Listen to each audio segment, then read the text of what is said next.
ყველაფერი დღეს მოხდა. რანაირად დაგრჩა? არაფრის განწყობა აღარ მაქვს. არ მეძინა გავათენე და დღეს 5 ან 4 საათიან გზაზე მივდივართ სომხეთში. გუშინ ღამე გადავწყვეტეთ რომ წავიდეთ სომხეთში და დღეს უკვე მივდივართ. დილა უთენია. პასპორტი? კი. მანახ. პასპორტი მანახე მეტი. რანაირად დაგრჩა? რანაირად და არავინ არ გამაფრთხილა. საზღვარს რო ყვეთავ 18 ქვეყანა მოვიართ, არ იცი რომ პასპორტი უნდა გქონდეს. ჩემს მეგობარს მოვაკითხე თელეთში და აქედან მივდივართ ერთად. გერმანიდან არის ჩამოსული. შეხმა არ გამცე. როგორ დაგრჩა პასპორტი? პასპორტი როგორ უნდა დაგრჩეს, როცა ქვეყანაში მიდიხარ. ყავის გაჩერებაზე ვართ. ჩავისხი. რა რიგაც ევროპაში არის პროცესი ხარი. აი ისი. და დიყურო როგორ დაყრიცნემლებს. მარტო პური მოგვიჩი ხა. ვითომ არ არის წყალი. ძალიან გემრიელი ჰოდოგი მაგრამ დოგვი აქვს რაღაცა საშინელი.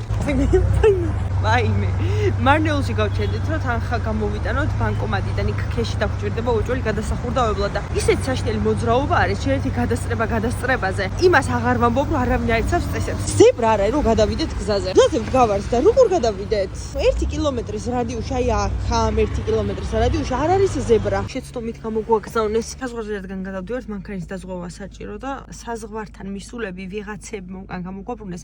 აქ დაგჭირდებათ დაზღვევაო, სავალდებულოო და მოვედი და ქართულ ნომრებს დაზღვევა უკეთდება სომხურ მხარეს. ყველაფერზე. ეხლა გაიღვიდა და უკვე წუხუნებს.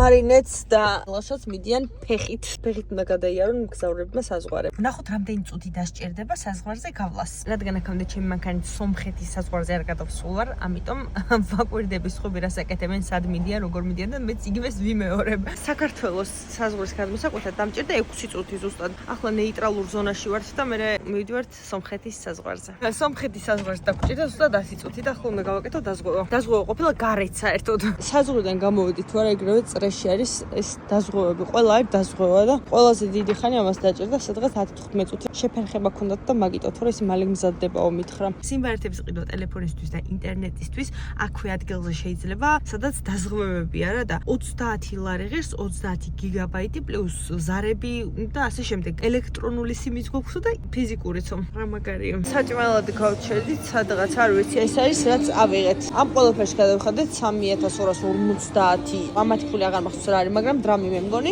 ცომეულობაც აქვს, მათ შორის ხაჭაპურიც ჰქონდათ იმერული, ხორცეულობა აქვს ძალიან ბევრი. აქეთ ცალკე არის საცხობი, სადაც თონეა. ლობიანი ხაჭაპური. აი ესეთი ფახლავა არის, ბაკლავა იგივე. ეს თონის ხაჭაპური გავჭერით შუაზე და მე მგონი შიგნით არაფერი არ